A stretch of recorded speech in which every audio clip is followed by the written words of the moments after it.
Clerk will call the roll. Glenn Whitley, County Judge. Here. Roy Charles Brooks, Commissioner Precinct 1. Present. Andy H. Wynn, Commissioner Precinct 2. Present. Gary Fickus, Commissioner Precinct 3. Here. J.D. Johnson, Commissioner Precinct 4. He's here. Constitutes a quorum. He's somewhere. He'll be here in a minute. Our invocation today will be delivered by Pastor Dr. Joel McCoy from the First Baptist Church of Crowley. We appreciate very much you coming out today. Thank you. After the invocation, please remain standing for our pledges. Lord, we thank you for this occasion. We thank you for these that are gifted here, for those that will be speaking and in the venue here. We pray you'll continue to bless and guide, give wisdom to the commissioners and the judge, and we pray you'll continue to bless them in all that they do in this community. In Jesus' name, amen. Amen. I pledge allegiance to the flag of the United States of America and to the republic for which it stands, one nation, under God, indivisible, with liberty and justice for all. Honor the Texas flag.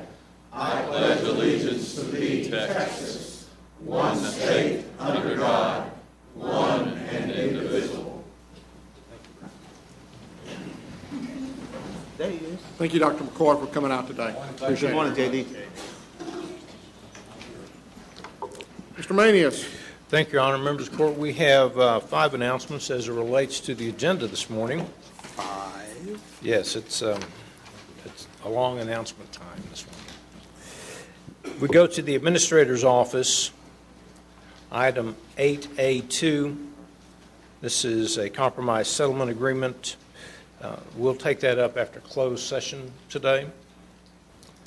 Also under the County Administrator's section, item 8A5, which is the Sheriff and Constable fee schedule for the next calendar year. We're going to hold that for 1 week. Members of the Court, if we can go to Public Health, item 8H4. This is approval of an amendment for FY 2050 Ryan White. We're going to hold that also for 1 week. I just made my signing a lot shorter, I'm afraid, this week, and probably lengthened it next week. We're doing all this for you, Your Honor. I know, I appreciate that. Members of the Court, we can go to purchasing. Item 8I20. This is RFP number 2014-110.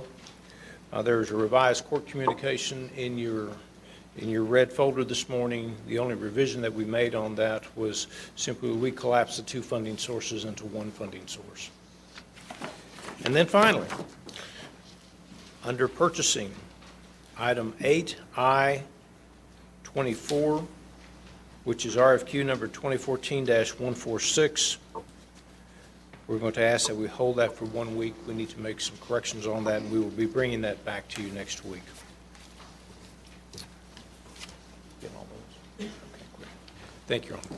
Thank you.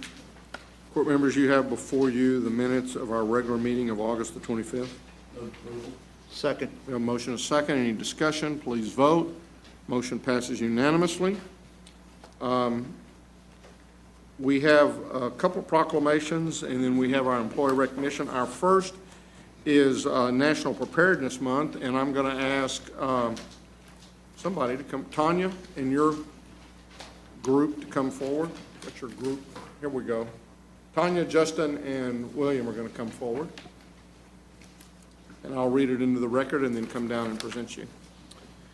Whereas National Preparedness Month, an event founded after the tragedy of 9/11 to increase preparedness in the U.S., creates an important opportunity for every resident of Tarrant County to prepare their homes, businesses, and communities for any type of emergency,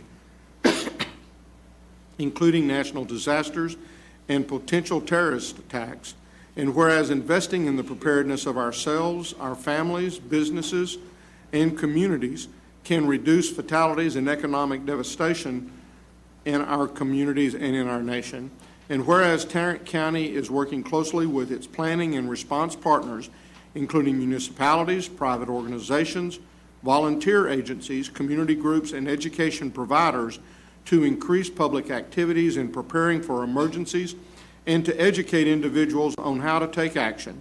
And whereas emergency preparedness is the responsibility of every citizen of Tarrant County, and all citizens are urged to make preparedness a priority and work together as a team to ensure that individuals, families, and communities are prepared for disasters and emergencies of any type.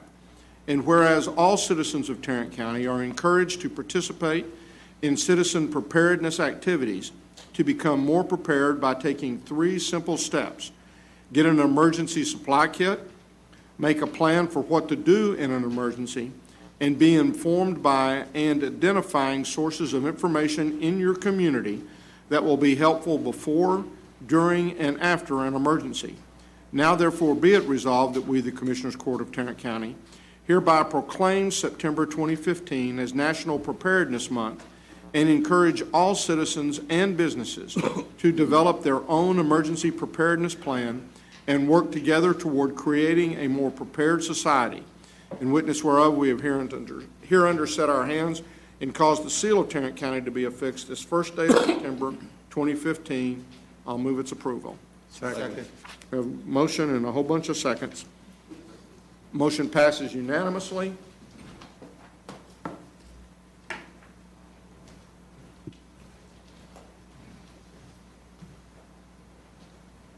know especially in September, we're all reminded of how important it is. Y'all work on this year-round, and we appreciate that. We appreciate y'all for doing that.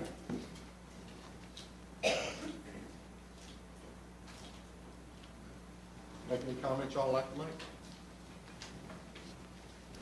Good morning. With the 10-year anniversary of Hurricane Katrina already upon us already, certainly the anniversary of 9/11 and our recent flooding events, we just wanted to make sure that the residents of Tarrant County are, and including our Tarrant County family, our employees, are prepared for emergencies or disasters, making sure as they have a communications plan with them and their families, if something were to happen while they're at work or their children are at school. Also having a disaster supply kit, making sure they're prepared for 72 hours, so make sure that they're self-sufficient, so then government can come and open up shelters and things like that. So again, thank you for the opportunity to be able to plan and prepare for emergencies or disasters for our residents in Tarrant County. Thank you. Thank you. Thank you. Appreciate y'all.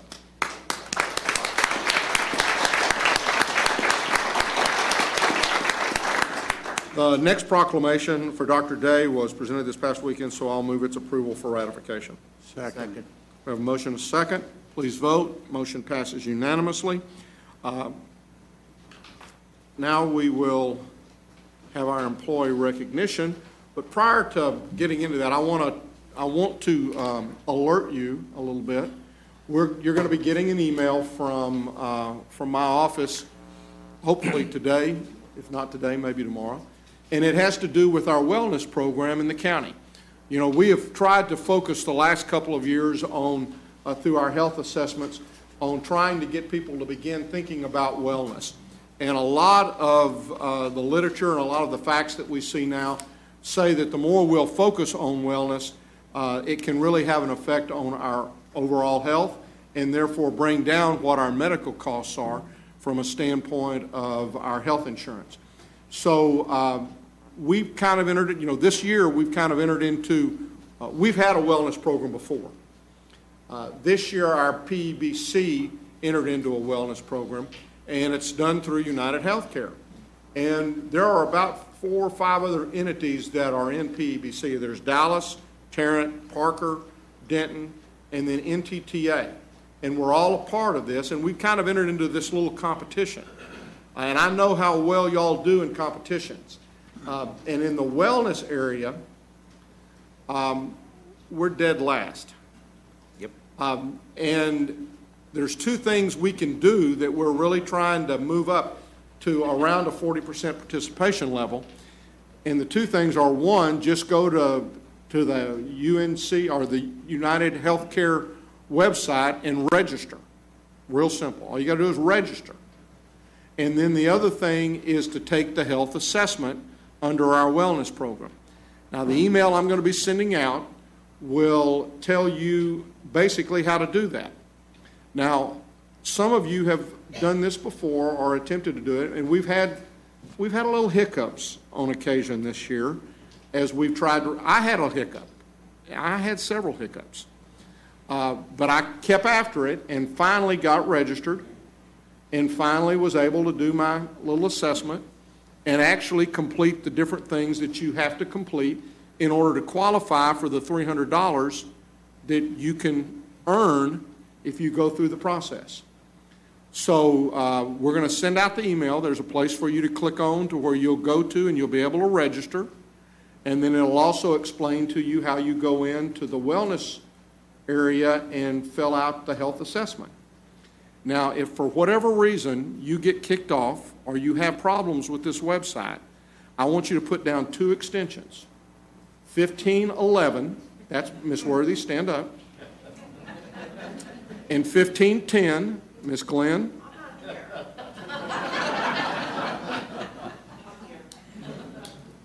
They'll be glad to forward your complaint to the appropriate sources. IT is working on this, and I know that IT is going to make sure that we don't have any problems. I don't see Chris here. Where's Chris? Chris, are you here? Ah, there's Chris. Chris is working on this too in his department. So please, let's see if we can't move out of last place and move on up into the first place. So if you're a department head, encourage your employees to go online and to register and to take this health assessment. You know, we joke a little bit about this, but in the health assessments that we've done prior or in the past where we go and do the metrics and do those things within the county, in each instance, we found somebody who the professionals there basically said, do not stop, go straight to the doctor. You've got high blood pressure, you've got an issue that needs to be taken care of immediately. And, you know, whether that has saved a specific life or not, we don't know. But we know that there were individuals who were made aware of an existing condition that needed to have that condition taken care of immediately. I know one was through Precinct 3 and an employee that used to be out there. He's retired. He didn't pass away. He's still with us, but he basically says that the reason he is because he did that and was alerted to a problem and then was able to manage that problem as a result of it. So I know some of you think, well, this is just a waste of time. It's not. Please take the time, go in, register, and take that health assessment, and let's work toward being healthier instead of having to try to treat the illness after it's happened. Thank you. So I mean that's something that I think is very, very critical and very, very important. Now for the employee recognition. And I'm going to make a bold statement and say that there's not near as many hard names for me to have to pronounce. Now, given that statement, I'll screw everybody's up this time. We'll see about that. But it is important. I try to get these as close as possible, and sometimes I do, and sometimes I don't. But we're going to start off with the 5-year employees. Y'all are the rookies. So here's what happens. I call your name, or what sounds like your name. You've got an idea. It's alphabetical, folks. You've got an idea of where you are in the alphabet. So if I don't hit it exact, which is highly likely, stand up. We won't embarrass you. Wait till I've called all the 5-year. We'll give you a round of applause, and then you can sit back down. So starting with our 5-year employees, I think I'm going to do pretty good on this first one. Jesse Allen.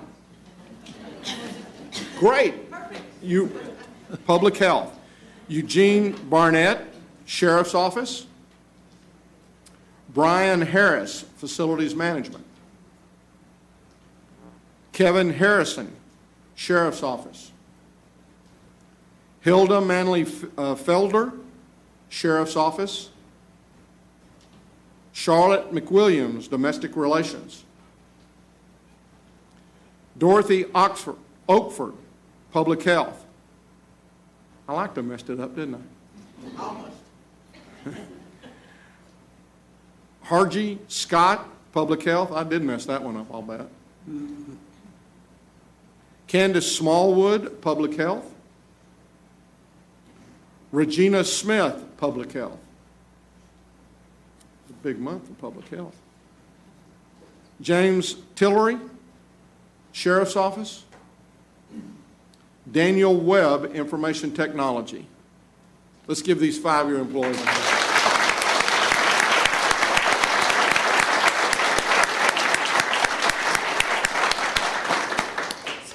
Y'all can sit down. So you got to tell these rookies, you got to work with them. Now for our 10-year employees. Ada Contreras, Juvenile Services. That's one of those, if it sounded like it, you just need to stand up. Carolyn Davison, Sheriff's Office. Sonia Embry, Sheriff's Office. Sarah Machaca, County Clerk's Office. Armando Navarro, yeah, Sheriff's Office. Okay. See, I knew I was in trouble. These are our 10-year employees.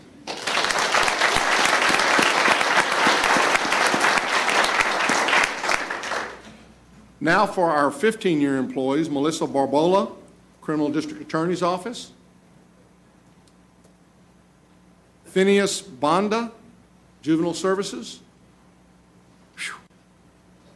Robert Browder, I think I got that one right. Criminal District Attorney's Office.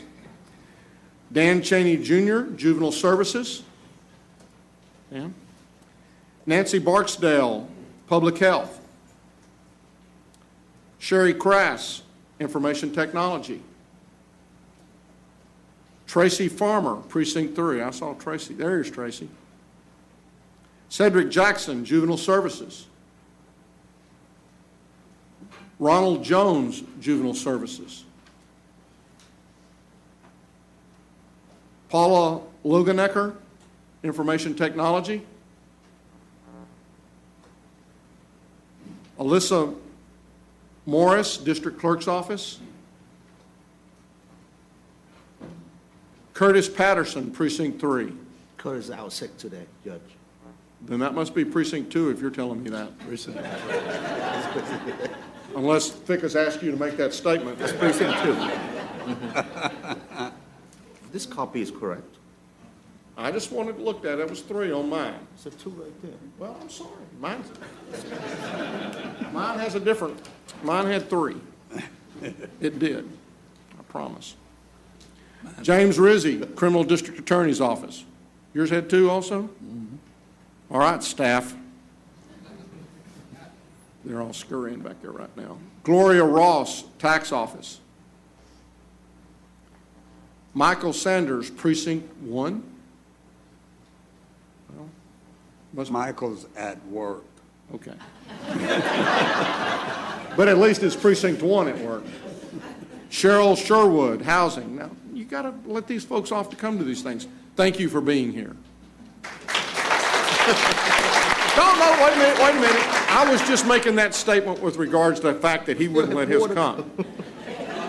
Oh, you got to stand back. I got more other ones. I've got other ones. I don't think I have more other ones, but I have other ones. Stacy Smith, Juvenile Services. Now, one of y'all need to be here. Alan Wise, County Clerk's Office. Well, y'all could have sat down anyway. All right, thank y'all very much.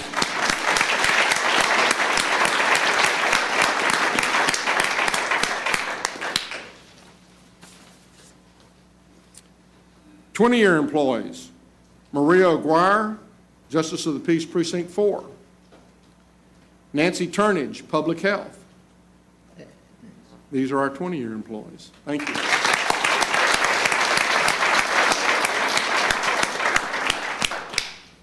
Now for our 25 and up, we have a chance to call them and to talk with them a little bit and to thank them for their years of service. The first one I don't believe was going to be able to make it to court today, Debbie Agnew with CSCD. Is Debbie here? Okay. Next is Terry Shalopeza. Did I get anywhere near close? Thank you. Even if it wasn't, thank you for telling me that and not embarrassing me in front of they laugh enough as it is.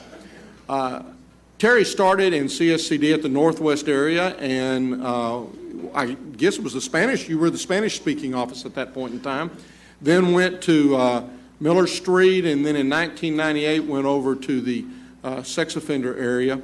When I asked her about memorable things, she said when she first came here, everything was done by hand. And then the computers have come along and have made things maybe easier at times until they go down, and at which time nothing happens. Right, Commissioner Johnson? When computers go down, I've got the backup. When I asked her what she liked most about working with the county, she said, I really enjoy working in probation and enjoy working in the sex offender area. She said the training, the people that she's had a chance to work with, she said like any job, it has its ups and downs, but she's very much enjoyed that. When I asked her, she said, I have absolutely loved working for the community. She says, I feel like that what she does can really make a difference and can make the community safe. When I kind of asked her what had happened over the last 5 years, she said, you know, she's still hard at it. She said there's still been a lot of changes going on. And then kind of as we talked, and I didn't realize this when we talked before, she actually had worked in Parker County for 5 years prior to the time that she came over and moved to Tarrant County. And so actually, Terry's had 30 years of public service. 25 of it has been here in Tarrant County and 5 in Parker. Terry, thank you very, very much for your public service.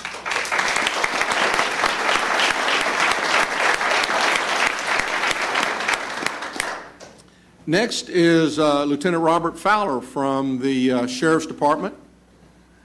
25 years. He's the day shift watch commander at the Corrections Center. Started off in Green Bay, was promoted to sergeant in jail dispatch, worked for a while in the grievance and disciplinary area, and as I said, he is now watch commander over at the Corrections Center.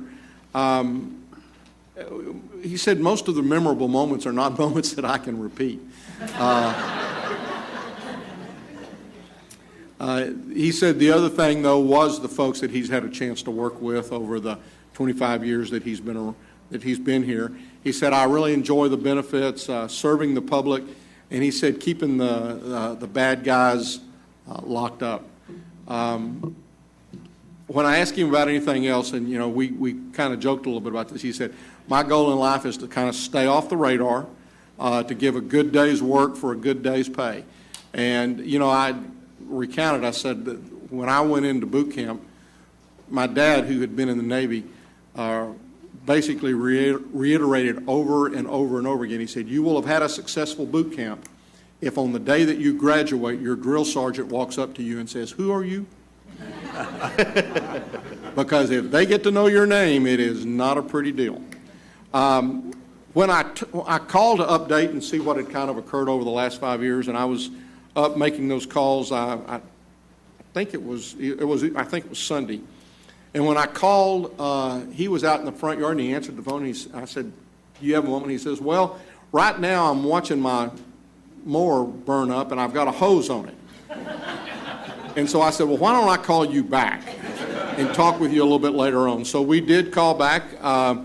He now has a new tractor, and he got the fire put out without it reaching back to the gas tank. So it was a successful day. He has one son who is 12. You know, and I had forgotten this, and we talked. We're related through my grandmother, Duffy, out of East Texas, and so we got to kind of catch up on some of our relatives and kind of where they were and kind of what had happened over the last 5 years. So we appreciate very much, Robert, what you do for Tarrant County and what you've done, and thank you very much for the 25 years you've been.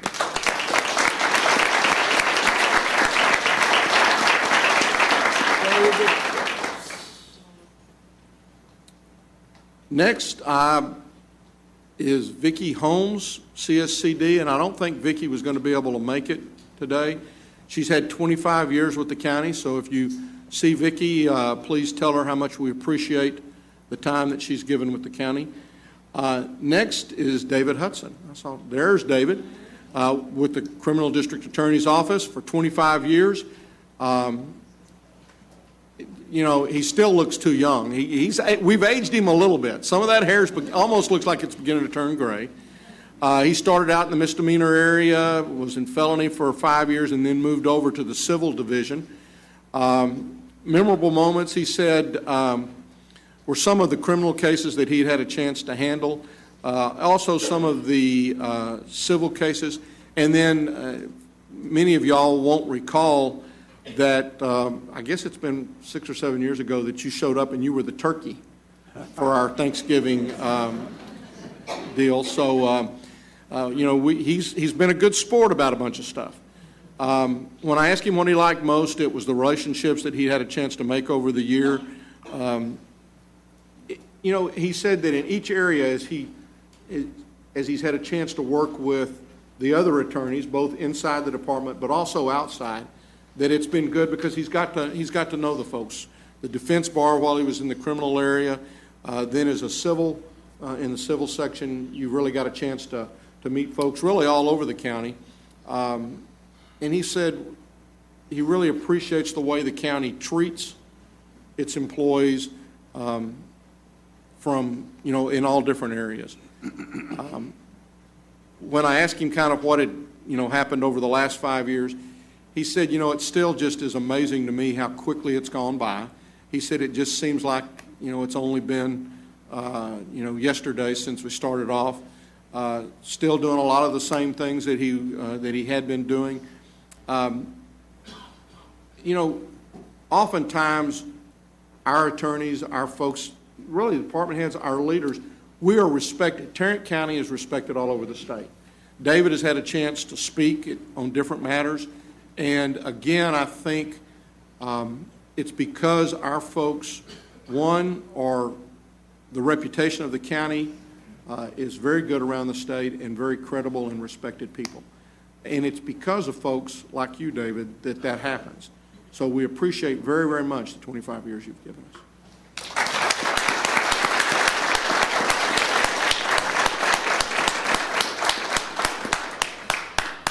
Next is Bobby Minner with the courts. There's Bobby. 25 years. Started off in the Belknap on the midnight shift. Spent some time over at the correction center, working there, not staying there. Was a peace officer since 1992. Spent some time going back and forth on the JPS pool. Now in criminal court number 5.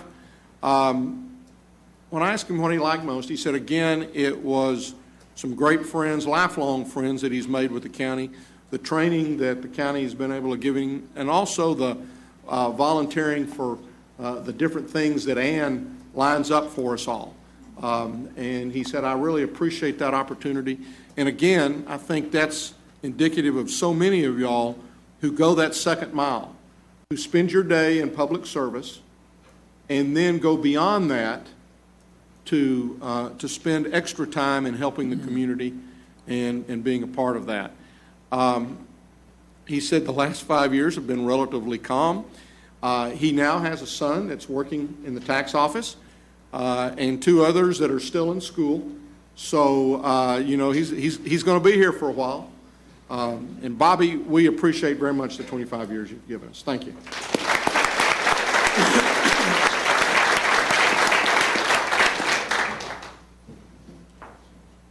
Next is David Phillips. 25 years. David said he started out as a building engineer and then opened up the Justice Center and the Corrections Center. Started out working for Jim McCright, was who hired him. When I asked him about memorable moments, one of the things that he said was about 1 month after the corrections, GK knows where this is going. About 1 month after the correction center was opened up, he got a call from GK saying that the inmates had stopped up the toilets, and the kitchen was flooded. And he said, It was not a good day then. no, he said that when he got down there, GK was standing, he said, in water. We'll just leave it at that.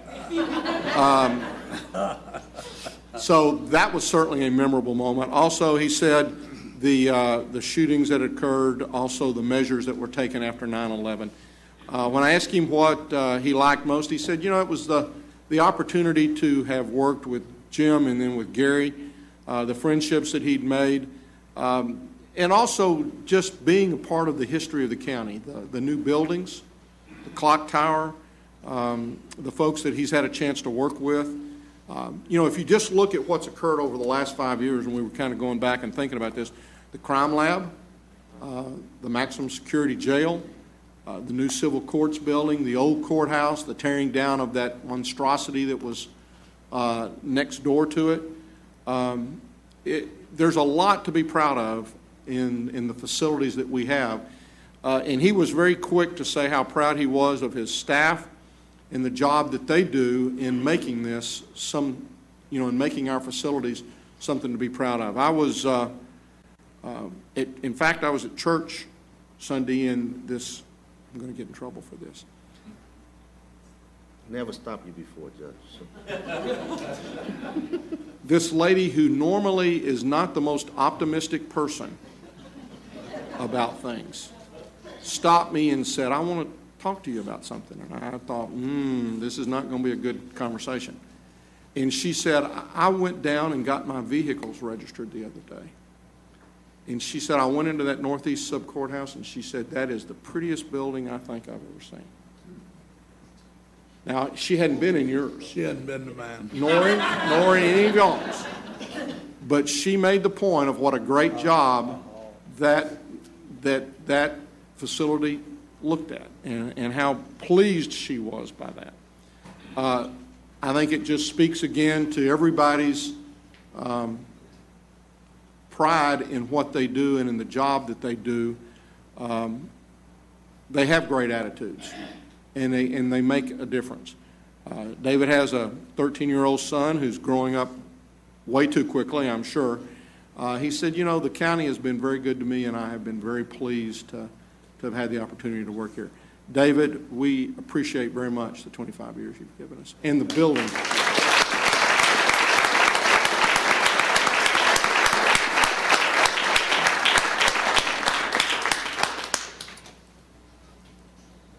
Next is Marty Purcelli, the District Attorney's office.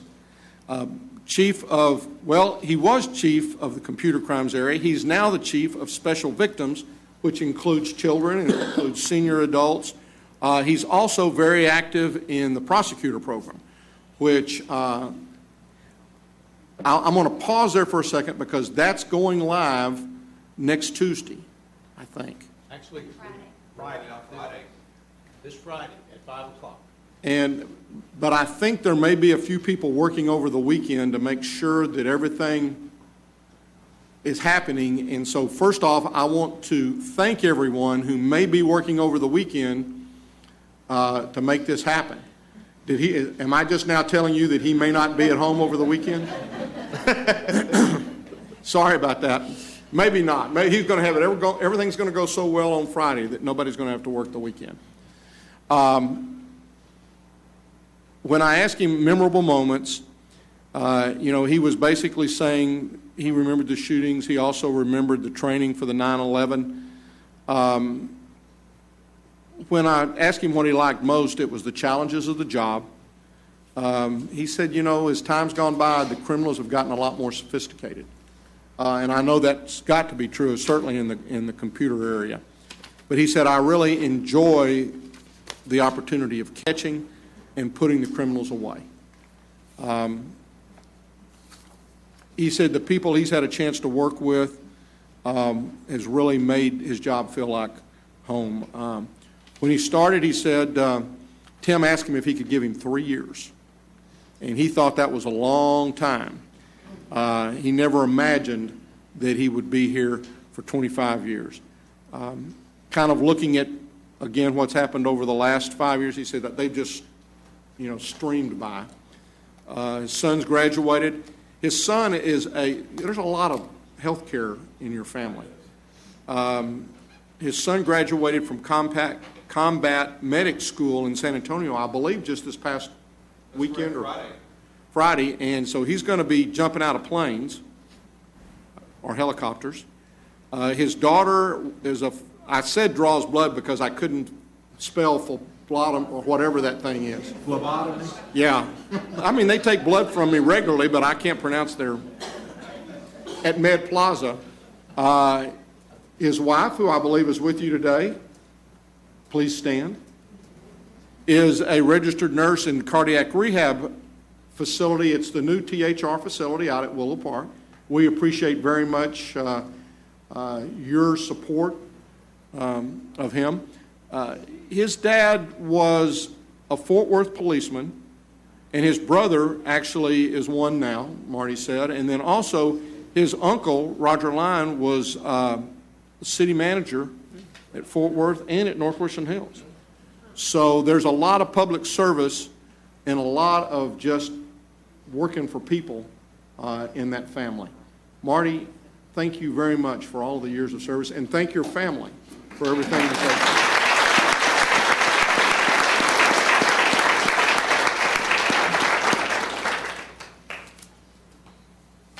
Now, I introduced Marty's wife. I probably forgot to introduce. David, is your wife here? My wife, Suzanne. Suzanne, thank you for being here today.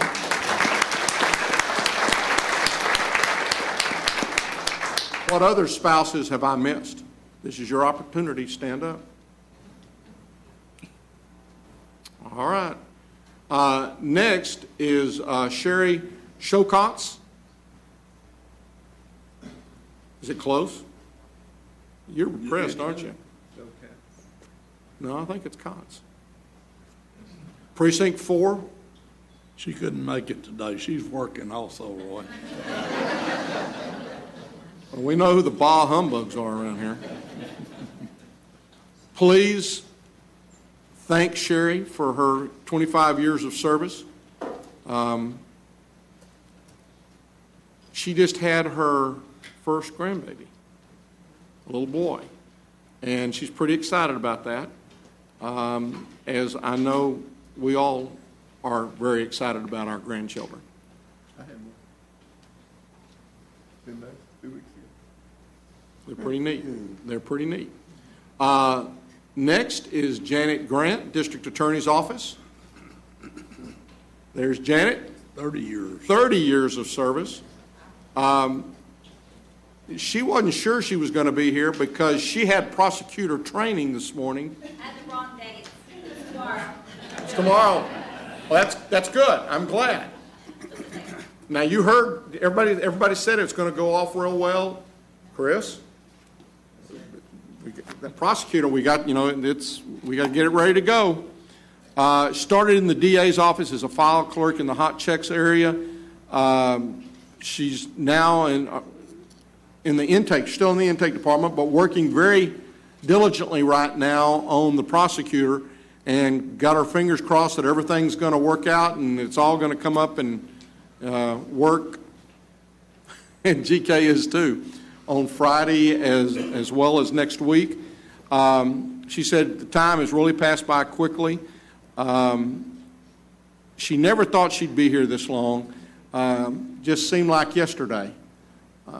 And I think we have a tendency to remember those very special days. And I think starting work at the county and being a part of this family is a very special day, and one that we do remember over the years. She has 3 kids. She has a son, I think, is in California, and then 2 daughters who are in this area, and she has 4 grandkids. Janet, thank you very, very much for the 30 years of service you've given us.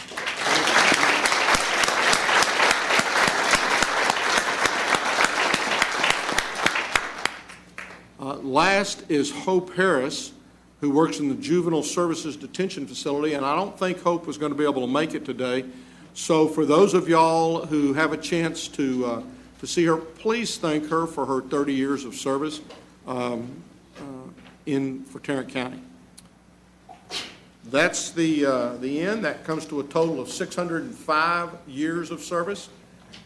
We want to thank you again for everything you do to make this a great place. Hold it, Wilder.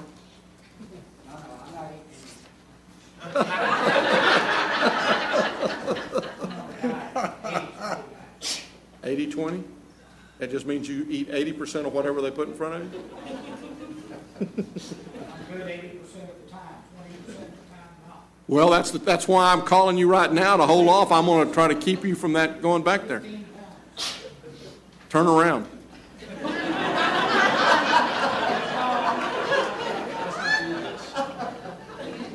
(504C), we have refreshments. Thank y'all very much for all of your years of service.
I make a motion that we receive and file the employee recognition. Second. We have a motion and a second. Please vote. Motion passes unanimously. Move to approve the consent agenda as Second. listed. We have a motion and a second to approve the consent agenda. Any discussion? Please vote. Motion passes unanimously. Mr. Manius. Thank you, Your Honor. Members of the Court, we have 3 items this morning for your consideration. The first, we're requesting that the Commissioners' Court designate Tuesday as the day of the week that the Commissioners' Court convenes in regular session for each month for FY16. Move approval. Second. We have a motion and a second. Please vote. Motion passes unanimously. Members of the Court, we can go to item number 3. We're requesting that the Commissioners' Court approve the Tarrant County 911 Emergency Assistance District's fiscal year 2016 budget. Move for approval. Second. We have a motion and a second. Any discussion? Please vote. Motion passes unanimously. And then finally, on item number 4, we're requesting that the court accept the FY16 grant award from the Attorney General's Office. This was the Victim Assistance Grant Program, which funds the bilingual Spanish language victim assistance coordinator position within the Criminal District Attorney's Office. Move approval. Second. We have a motion and a second. Please vote. Motion passes unanimously. Thank you, Your Honor. Thank you. Ms. Tidwell.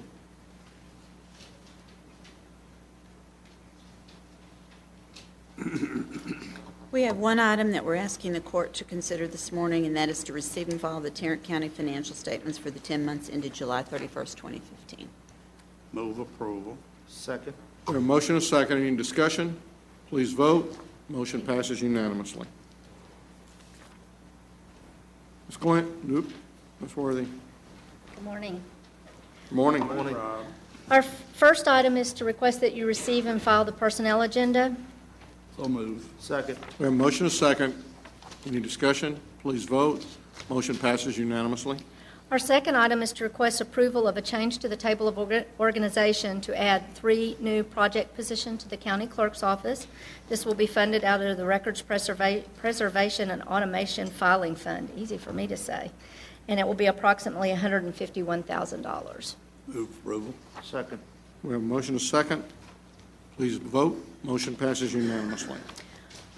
So our third item is for you all to approve the plan choices, the service provider selections, and the cost for our health care plans. So we have a variety of exhibits to go through, and I think in past years you have approved each exhibit individually and separately. So as we go through them, certainly I'll be glad to answer any questions you have, and then we'll pause and let you approve each exhibit individually. And for the audience, there are some copies of the court communication there if anyone wants to look at those.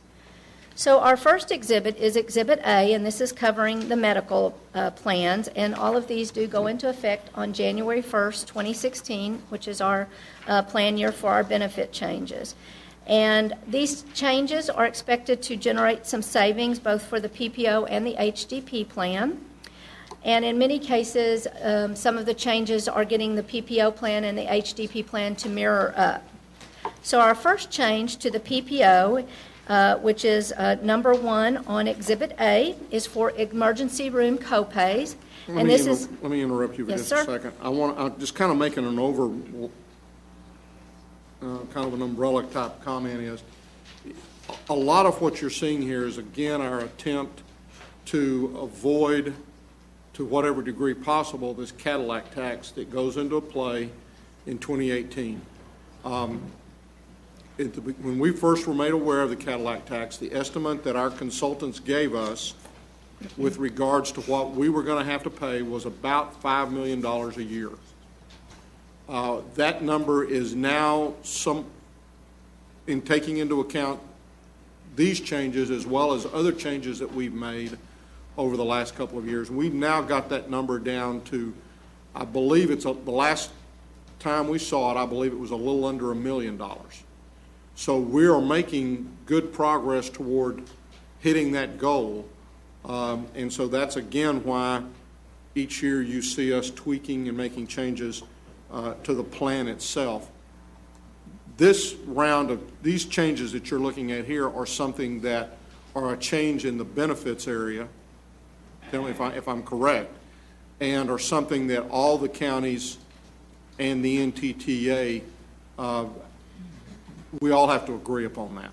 Yes, sir. The PEBC presented a variety of changes to the board, the governing board, and those were approved by the entities, and therefore have the expectation that these changes will be adopted. We had a few things that we sent back to our own Tarrant County Benefits Committee, for example, our premium rate setting and those kinds of things. So these are all the recommendations that come from the PEBC board, or in some cases our own internal committee. So the first change that we want to talk about is a change to the PPO plan, and this is for emergency room copays, and it will change from $150 to $300 plus coinsurance. It is waived if the individual is admitted. We continue to have high utilization of emergency rooms, and certainly there are cases where emergency rooms are needed, but sometimes an urgent care facility would be fine, or you might be able to call the nurse line and get some guidance on your particular symptoms and whether you should seek immediate treatment in the emergency room. Robin, please explain what copay plus coinsurance. So if you sought treatment in the emergency room, you would pay a $300 payment that at the time of your appearance there, and then you would do the coinsurance, which is currently 80-20, where the plan pays 80% of the cost and the employee would pay 20% of the cost. And so whatever your bill was, then there would be some payment. And of course, once employees hit their out-of-pocket, then other things kick in as well. And if the employee is admitted or the independent is admitted, then those fees are waived as far as the copay is concerned. And that's the way it has always been, with the exception that we're just recommending from $150 to the $300 for the copay. Now, the one other thing that, and I'm not sure exactly, I'd like if you can recall, we're seeing a whole bunch of these little ER pop up all over the place. And sometimes you imply by the name that they may be associated with a particular hospital group or something along that lines. In many instances, they are not. They charge a whole lot more than what otherwise would be charged.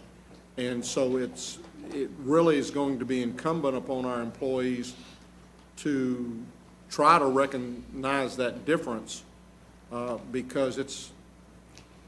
Absolutely. It's a challenge for employees because we have the urgent care facilities, the Concentras, the Care Nows, those kinds of clinics, and those copays are $35.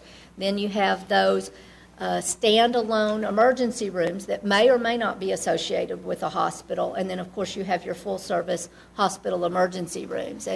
And we will be trying to do some more educating of our employees on the differences of those different facilities and how that might impact their cost. Okay, so the number 2 item is out-of-pocket for in-network. This is actually in the PPO going to be a decrease from a $3,500 single 7,000 family to 3,000 single and 6,000 family. Number 3 on this exhibit is for retail prescription drug copays. For preferred brand drugs, the copay is going to increase from $25 to $30. For the non-preferred, it's going to go from $50 to $60. The regular generics will remain the same at $15, and the upcharge for using the non-network pharmacies will continue at $10. So the changes to the HDP plan are the coinsurance amount is going to increase. Currently, the HDP plan is a 90-10 plan, where 90% is plan paid and 10% is employee paid. The recommendation is to change that to an 80-20. Again, this will mirror up with the PPO plan. Number 5 on the list is out-of-pocket for in-network. And this will go from $25 for single 5,000 family to $3,000 and $6,000. And again, this is a mirror up of the PPO. A new service that has been added, or a new benefit that has been added this year, is out-of-network for the HDP plan. The out-of-pocket plan limits do not apply to the out-of-network services, and out-of-network plan deductibles and coinsurance amounts will apply to the out-of-network changes. It's a mouthful. The next item on Exhibit A is spousal surcharges. This is new this year. This will be a $200 a month surcharge on spouses who, and so this is the criteria that the spouse or the spouses would meet in order to have this charge. If that spouse has coverage available to them through their employer and they do not take it, then we will, and they take our plan, the PEBC plan, then there will be a $200 spousal surcharge. Now, if that spouse does not have a plan available to them, they work for an employer that doesn't offer a plan, they're self-employed, those kinds of things, then those employees can be, or those spouses can be on our plan without an impact. So they will not be charged that spousal surcharge. So, does anybody have any questions about that one? I thought that one might generate some questions, no? And then finally, on Exhibit A, the Affordable Care Act now defines a full-time employee as one who is regularly scheduled and works 30 hours per week. We have always had a definition of 40 hours per week for our benefits, and so this will be a change. I will tell you we are looking at addressing the definitions and the way that we allow our departments to use temporaries, and we'll be coming back to you in the upcoming weeks to approve those changes, where we will try to control that so that we are not having our temporaries and part-times working 30 hours a week and being required to offer them benefits. And I think that's probably going to result in us putting a definition in ours that part-time will be 25 hour, no more than 25, so that we don't, potentially bump up to that 30 on a regular type basis. So that is all that's covered on Exhibit A. So if you want to approve those individually, or do you want me to go through all? I'm going to move approval of the changes are referred to in Exhibit A. Second.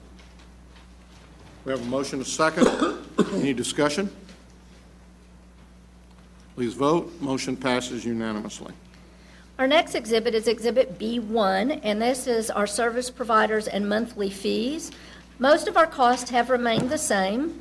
Those that have changed are highlighted in yellow. The first change that is addressed is on page 1, number 3, with vision, and that has increased by approximately 5%. If we move to page 2, the next highlighted one is number 6, which is our stop loss, and it has a 3% increase. And you might remember last year we actually had a 5% decrease in this. So this is another slight increase. On page 2, number 10, this is the long-term disability, and this is a 5% decrease. And then on page 2, number 11, this is our group life. This is the optional employee or spouse, and this is employee paid, and this is a 5% decrease. Okay. So if you move to page 3, still on Exhibit B1, under number 13, this is our wellness program, and this is an expansion of our wellness program to spouses. So this year currently, the program that the judge spoke of earlier allowed employees to participate in it to earn a $300 reward. In 2016, spouses will now become eligible to work the wellness program and also be eligible for a $300 reward. Yes, sir. Again, on that one, you've highlighted it, but I want to make note of the fact that it's not a 900. You've got that 800. You've got that 300 coming across up at the one right above it, and then secondly, does the employee have to earn the 300 before the spouse can earn the 300? I don't believe that. That's correct. The employee must earn the 300 for the spouse to earn the 300. So the total of 600. In other words, you could have a situation where just the spouse earns You could not have. You could.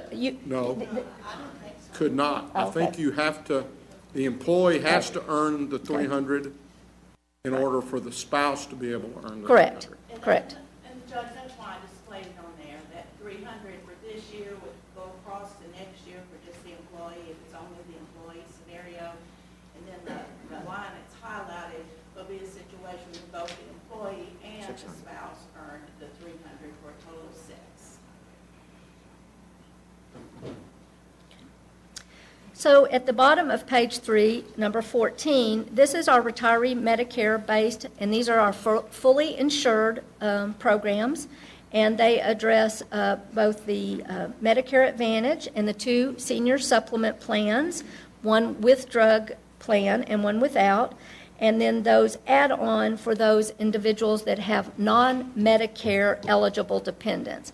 And so there are increases in those areas as well. And that is all that is on Exhibit B2 that has changed. You mean B1? I mean B1. Move approval of the rates indicated on B1. Second. We have a motion, a second. Any discussion? Please vote. Motion passes unanimously. So now we move to Exhibit B2, and this contains only the accrual rates for the dental rate. This is for our Delta program, which is a PPO, and there is actually a decrease of 6.5% for these accrual rates. Move approval of the rates indicated on Exhibit B2. Second. We have a motion, a second. Any discussion? Please vote. Motion passes unanimously. Okay. Now we move to Exhibit C1. This is the employee medical contribution rate. So this is the what our medical plan cost and the split between the employee and the employer. And you can see the changes are highlighted in yellow, and also included on this is the $750 seed money for those individuals that choose the HDP plan. So if you look at the yellow, what that first column said, the one up above is just where we are currently. That is correct. This is a comparison of 2015 and 2016, and there are some slight changes from last year to this year, and the yellow also addresses those individuals if they stay in the same plan or if they were to change plans and the impact that would be. So if I'm in the high deductible plan and I stay in the high deductible plan, then my premium increases by $1 per month. That is correct. For employee only. If I, for That's for employee employee only, yes, in your example. If I am in the high deductible and I move to the PPO, then my premium is going to go up $58 per month. For employee only, that is correct. Employee only. If I'm in the PPO and I move to the high deductible, I'm going to save, as an employee only, I'm going to save $54 a month. That is correct. And then if I'm in the PPO and stay in the PPO, my premium is going to go up $3 a month. Yes, sir. Does anybody have any questions on Exhibit C1? Move approval of the rates indicated on Exhibit C1. Second. We have a motion and a second. Any discussion? Please vote. Motion passes unanimously.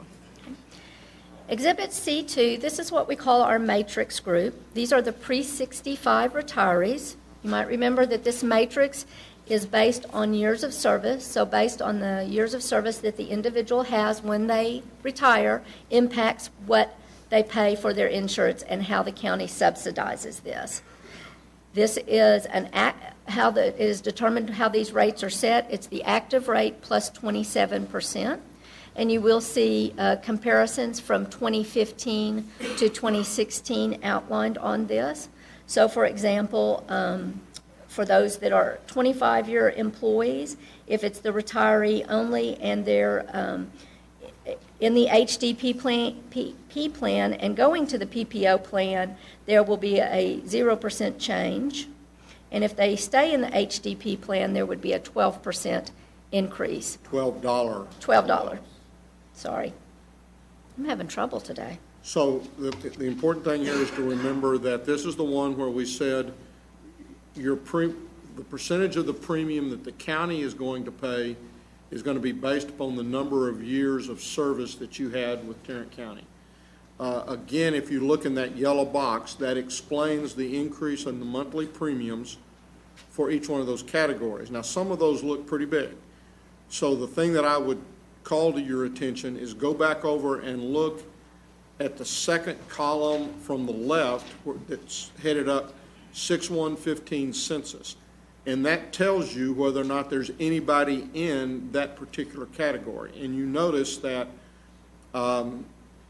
in the 0 to 9, we only have one retiree that is taking advantage of our insurance, and that person is in the PPO plan. So you see the numbers in each one of those, and what you see is that for the most part, the retirees who are taking care are employees who have been with us or who were with us 20-plus years in service. So with that, I will move approval of Exhibit C2. Second. We have a motion and a second. There's a second page on C2. Let me, Oh, I'm sorry. That's okay. So the second page of C2 is actually the grandfathered group, and this is the group that was were retirees and participating in our benefits plan prior to the development of the matrix 10 years ago. We have one person left in this grandfathered group, and so this is a 15% increase for this group, and there is a comparison again of the 2015 rates to the 2016 rates, and that is the completion of C2 exhibit. Okay, the motion still stands in the second. Second.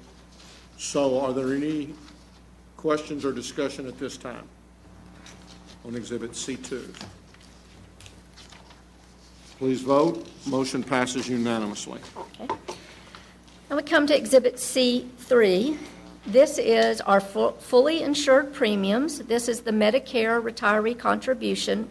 As you can see, we have 572 employees and 39 dependents that are in this program. This is the area that we have the 3% soft cap on. That was a policy that you all approved several years ago. So for the ER subsidy, we keep a 3% soft cap, and as those accruals increase.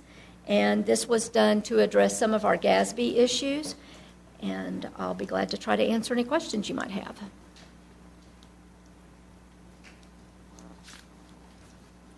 If there are no questions, I'll move approval of Exhibit C3. Second. We have a motion and a second. Any discussion? Please vote. Motion passes unanimously. And finally, we have Exhibit D, and these are the employee and retiree premiums, and these are fully paid by the employee or retiree, and this is for our Delta Dental program, which is our PPO dental program. There's a decrease for it of about 6.5%. The Assurant Dental program, which is a DHMO, there's no change. And then for our vision program through VSP, there is a 5% increase. And those are noted in the yellow column. And so again, these are all employee totally funded. Now, is that true for the vision? Yes, sir. Okay. So with that, I'll move approval of Exhibit D. Second. We have a motion and a second. Any discussion? Please vote. Motion passes unanimously. Thank you. We got through it one more year. We did. Thank you.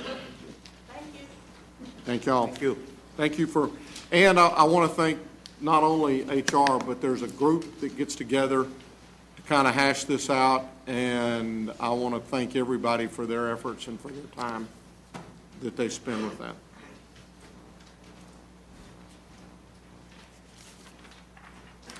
Jack, is it finally time for you? Yes, sir. Come on down. You got a little bit of stuff on there today. We've been busy. We have 9 items for your consideration this morning.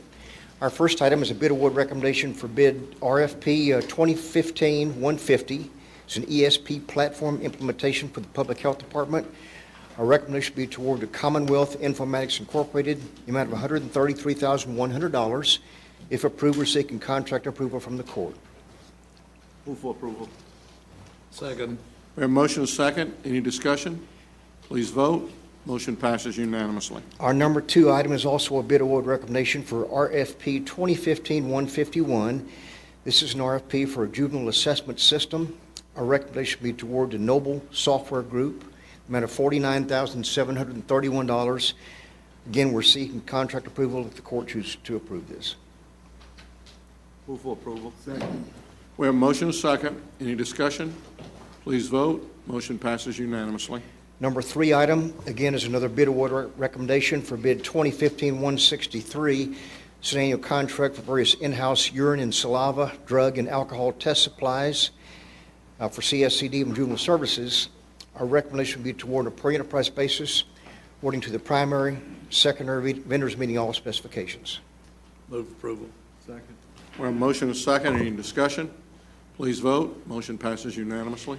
Item number 4 is another bid award recommendation for RFQ 2015-171. Request for qualifications for clinical consultant for the HIV Quality Management Program for the Public Health Department.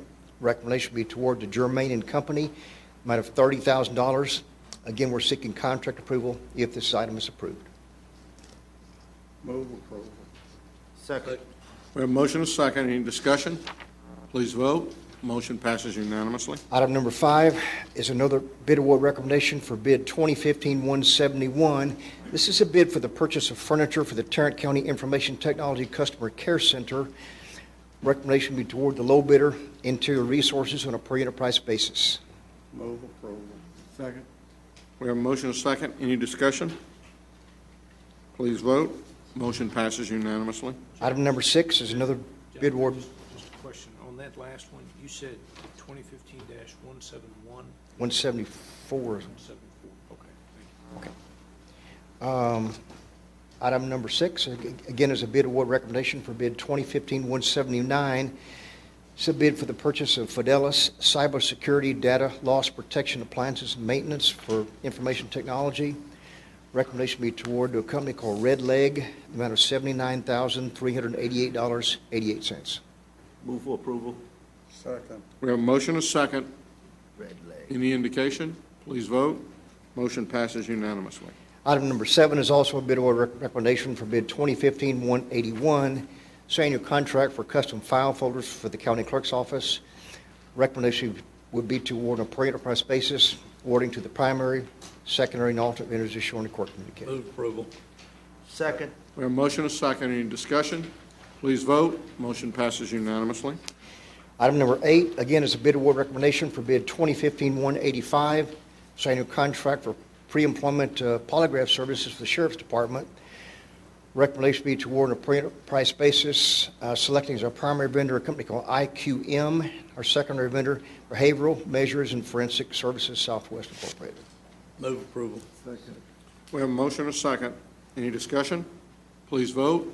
Motion passes unanimously. Last item, number 9, again, is a bid recommendation for bid 2015-194, bid for the purchase of Belamo dampers and actuators for facilities management. Recommendation be toward a per enterprise basis, awarding to a company called Industrial Controls. Move for approval.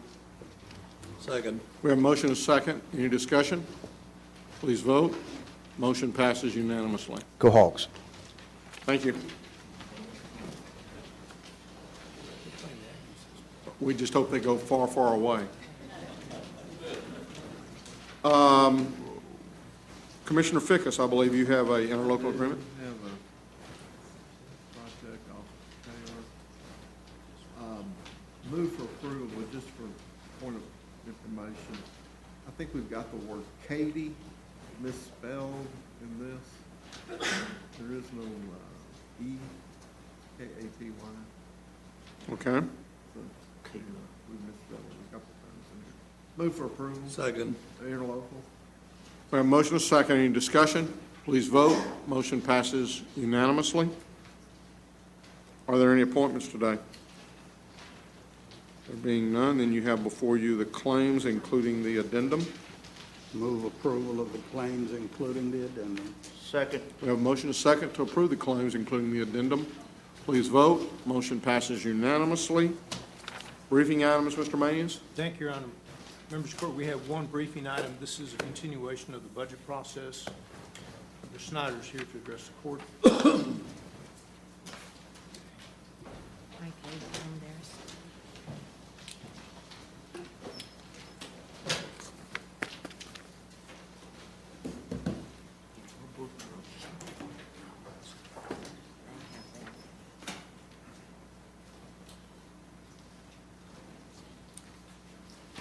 I put in front of you this morning a piece of paper that looks like this. Everybody see it? Got it. Got it. Sorry, this looks a little funny.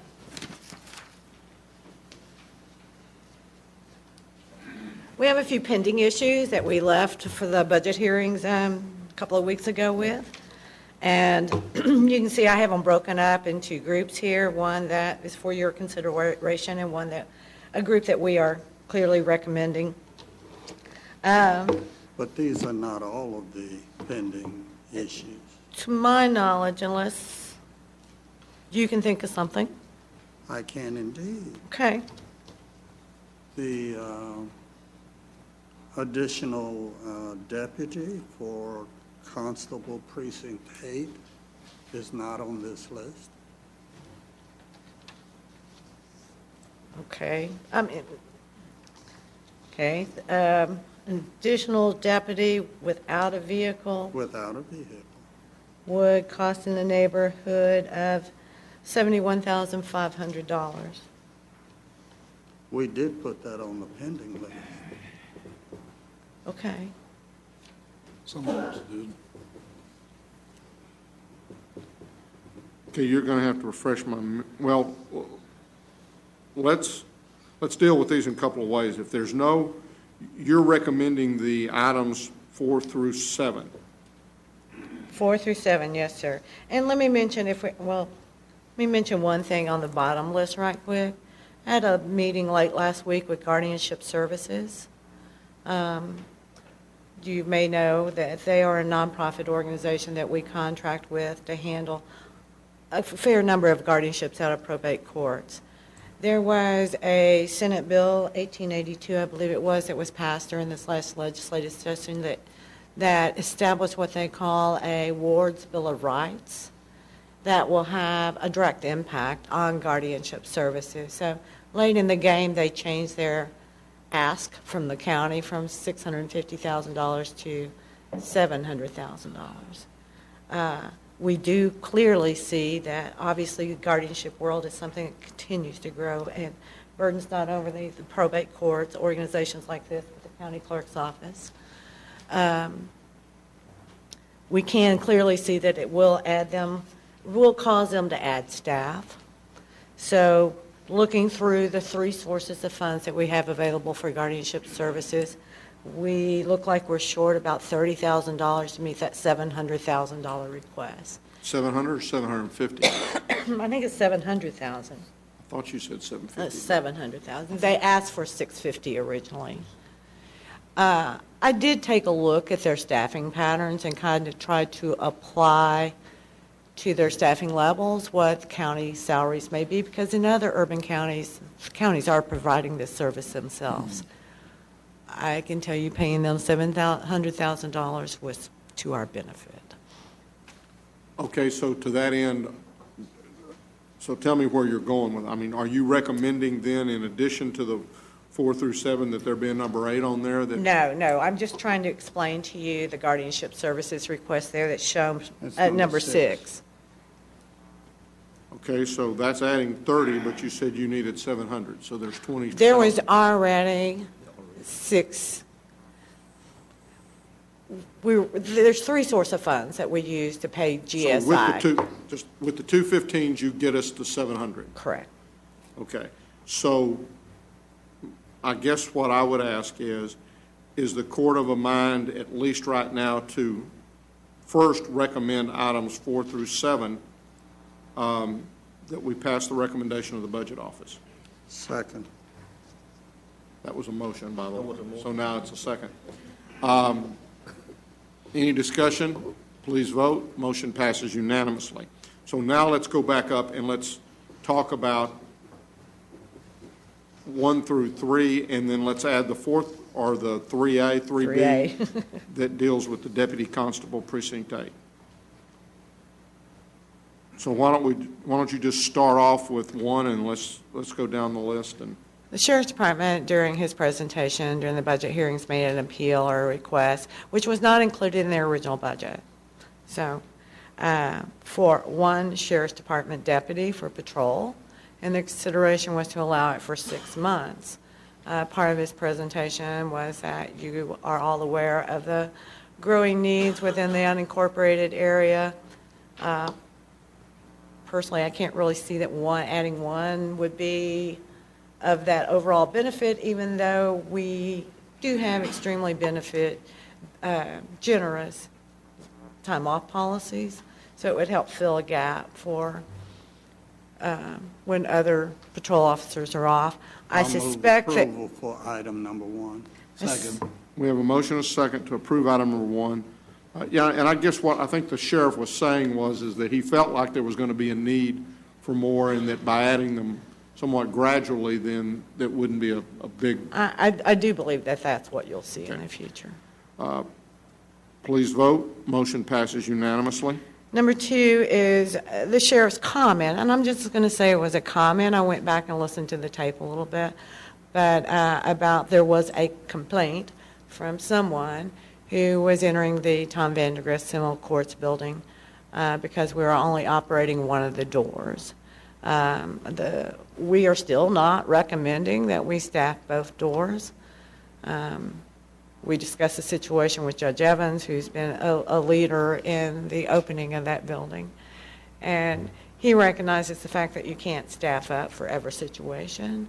And the fact of the matter is, if there is a need for that second door, it's for a very limited period of time, first thing in the morning. Yeah, my recommendation would be that we kind of hold off on this for 6 months. If we continue to see a real problem or continue to get a lot of complaints, then I think we can go back and address that out of our undesignated somewhere in the mid-year. I talked a little bit. I mean, I'm not giving up quite yet on the possibility of some of the bailiffs coming down and helping. I know, y'all, I'm just the eternal optimist on this deal. That's not going to work. But, if we could, I'd like to wait and just know that if we continue to hear complaints as that building gets up and everybody begins to get comfortable with how to go in and out the best way, then we might be able to do something if we still need one. So I would hope that we would hold that one. Well, we'll have money in the budget in case. If we need to come back and address it, we can always address it. What will be the trigger to get us to address? Pardon? What We'll hear. will be the trigger that will get us to address this issue? I guess when we start getting complaints that they can't get in the building. I think the judges will look at it. I think that if we have. Already got a complaint. Well, Just 1 complaint. All right, so what's the trigger? Let's wait until 10 It complaints. wasn't a facetious question. no, I mean, from my standpoint, we've been in the building for a little over a month and a half now. And so I would hope that we would give it at least 6 months, that, we wouldn't, that maybe come back in January and see what's happened. If everything, trust me, if everything blows up over there, we're going to all hear from, Bad words. you know, We would know. yeah, we'll know at that point in time, for any number of reasons. So, I know you're going to refer, I know what's going to happen right now. If there's We'll any hear it in the complaints, media. Extension 1040 is going to be busy, The district. just like 1510 and 1511 may be busy later today. Okay, delay that. Done. 1040. 10, it's real easy to remember. That's the reason I got it. 1040, okay. So, is that, District clerk. District Go clerk. ahead, Dexter. The district clerk made a presentation for consideration for a associate clerk 3 for their tax section. Our recommendation at the time was that we not proceed with any new positions for the district clerk's office until we had some resolution on other issues that were pending. My understanding is that some of those resolutions have been corrected, and we are proceeding forward with reopening of some of the passport offices. That being said, I think they will have resources available within their office structure until at least January or so. So if you consider this position, I would put an effective date of it around January.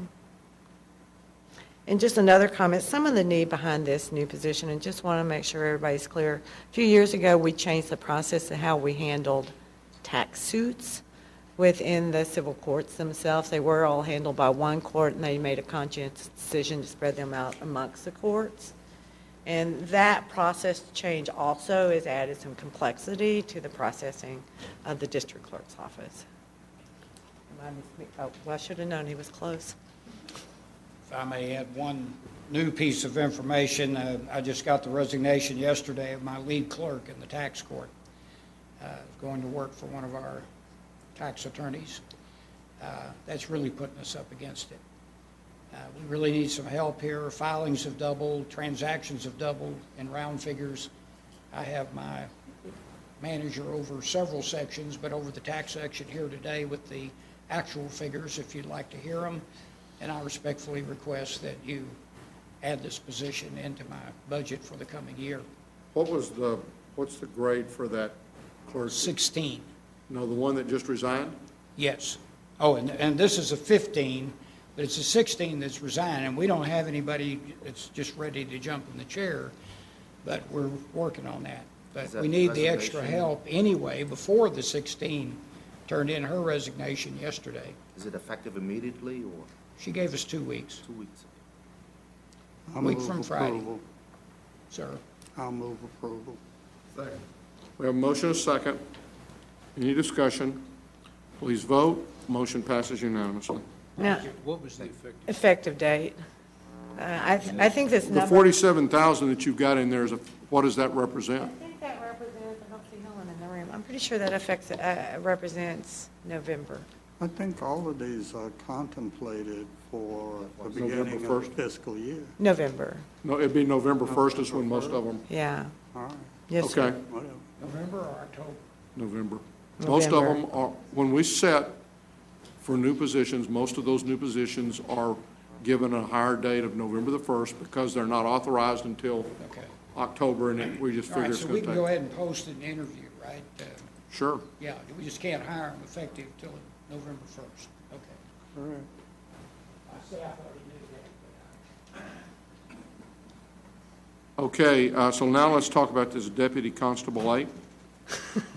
I just don't recall that, so I mean, If I might make a comment, Commissioner Brooks is correct. I'm looking back at my notes, and I don't know, when we go through budget hearings, I'm the one that He's a note taker. takes the notes, and I overlooked that, and I apologize. We do have on our notes that a TBC was for one additional deputy in Constable Precinct 8. And Constable Precinct 8 has an unusual situation. By their count, they meet the numbers of papers served to merit an additional deputy position. But even more than that, they're stretched so that they have to provide security for 2 buildings. The Miller Avenue Sub-Courthouse is a 3-building complex. The Sheriff's Department provides security for CSCD, but that leaves 2 more buildings. We've got the tax office in one of those buildings and the JP Court in a different building. So they've got to provide security for 2 buildings. Now, the constable and deputy constable have already given up their county vehicles so that they can use reserve deputies to serve papers so that they can stretch to provide security for these two buildings. But it's gotten to the point where they're becoming overwhelmed. And they frankly need an additional deputy. Excuse me. So I move approval to give them an additional deputy without a car. How many does that make over there, Roy? I don't know off the top of my head. I'm sorry. I wasn't aware that this How was many coming people? up this morning, so I didn't bring my notes. As far as law enforcement people, I believe that would give them 10 total? 10? 10, I believe. I mean, I can I'm sit down not and look sure at that. that's right. I counted 9 earlier, just Okay. checking some of my numbers. I'll defer to you. If you'll, I don't know that I do yet. That includes the constable. I'll second the motion. We have a motion and a second. Any further discussion? Please vote. Motion passes unanimously. And like I said, that cost is somewhere in the neighborhood of $71,500. And by the way, that number does include the constable and the chief deputy, so. Okay. And not just the road I thought you workers. That doesn't require a vehicle. They didn't ask for a vehicle. All right, that's all I have right now. We may have a few wrap-up things for you next week, but we're preparing to have the budget ready to approve on September 15th. We will be sending out elected official salary notices in the next couple of weeks, and that ad will be run this week. Thank you, Debbie. Tuesday. Is that it? That's all we have at this time. So your mosquitoes didn't bite anybody, Vinny? What about this, like, Judge? Oh, we do have I'm sorry. We have an audience participation form, thank you, Commissioner, from Laura Jenkins. Laura, are you here? Please come forward. Sorry about that, we almost missed you. Go ahead and, if you wouldn't mind, repeat your name and your address. Thank you very much for being here today. My name is Laura Jenkins. My address is 8101 Canyon Oak Drive, North Richland Hills, Texas. My son is Roy Adams Jr. I've been here before, and I won't go over the facts of his case. But for those who don't know who I am, please go to justiceforroyjr.com, justice4royjr.com. He's been in prison now for 10 years of his 12-and-a-half-year sentence for intoxication manslaughter in the 2004 death of Grapevine police officer Darren Metlin. We've gone to the FBI and the Department of Justice for assistance because we believe our son's case is a color of law case. The FBI says that in 2012, 42% of the FBI's total civil rights caseload involved color of law issues. So what I wanted to point out today is that for us, we see it as a color of law case because, fact one, the police officer who interacted with my son, Deanna Ramsar from Euless, testified in court that she turned off her tape, but we learned later that it was a tampered video in court. Fact two, District Attorney Alpert changed the blood draw handling process and had it taken to the Tarrant County Medical Examiner's office. And we believe that the ME office tampered the blood draw like the tape was tampered. So we sent numerous letters to the Department of Justice, and we received responses no, no, and no. And I learned from sitting at my desk at work several years ago, somebody called me from Austin and says, you know that the FBI can't really touch that. And I said, no, I'm not understanding what you're talking about. And they talked about the fact that the Dallas FBI and the Tarrant County MU office have a history that they started in, well, I don't know, they have a history based upon their Waco siege in 1993, when the FBI raid left 76 people dead. So in 1999, Dr. Parawani quoted, there is a feeling one should go back and reevaluate. The focus at the time was not on whether the FBI was doing the shooting. So the question in my mind is that why the FBI want to take our case? Because they have a connection with Tarrant County Medical Examiner's office. And I want to let you know that we really do support our police officers. Roy's dad spent more than 35 years in law enforcement. He was a Chicago police officer. He was in the DEA, Drug Enforcement Agency, for 24 years. He retired, as his whole career was police office. And he wrote this about how he felt. I put a timer because I didn't want to go far. He says, I care deeply for my son and believe I should have taken any and all necessary steps to ensure he was treated justly, but I did not. I care deeply for the criminal justice system where I have spent a major part of my life. Last and certainly not least, I care deeply that a fellow officer has lost his life in the line of duty, serving and protecting his community. I believe the ultimate tribute and testimony to Officer Medlin is to ensure the criminal justice system he served remains a system that the public trusts and respects. Thank you so much. Ms. Jenkins, thank you for being here today. As I know you understand, because it was not on our agenda, we cannot respond at this time. But again, thank you for being here today. With that, then we will recess our open meeting, proceed to close to discuss items exempted under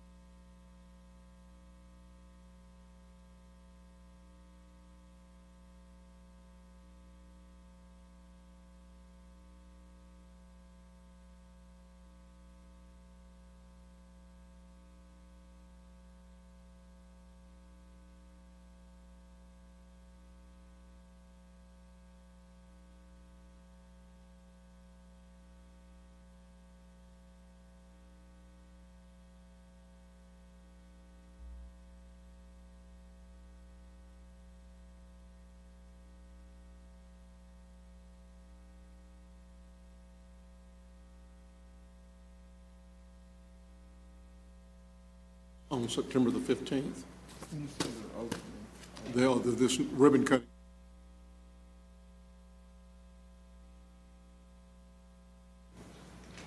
The day that if I find out the chamber had anything to do with this, Brazina's going to lose another one.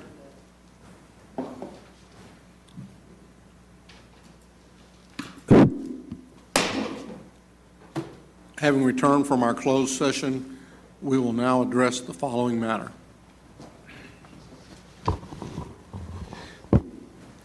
Thank you, Your Honor. Members of the court, if we could go to the administrator section. This will be 8A2. We're requesting that the Commissioners Court approve a compromise settlement agreement and release between Tarrant County and Stacy FM LLC, James R. Stacy Sr., 701 Enterprise Drive, and Stacy Family Enterprises, doing business as Stacy Furniture, collectively the Stacy Family Affiliates. Move for approval. Second. We have a motion and a second. Any discussion? Please vote. Motion passes unanimously. That's all we have at this time. Being no further business, we're adjourned.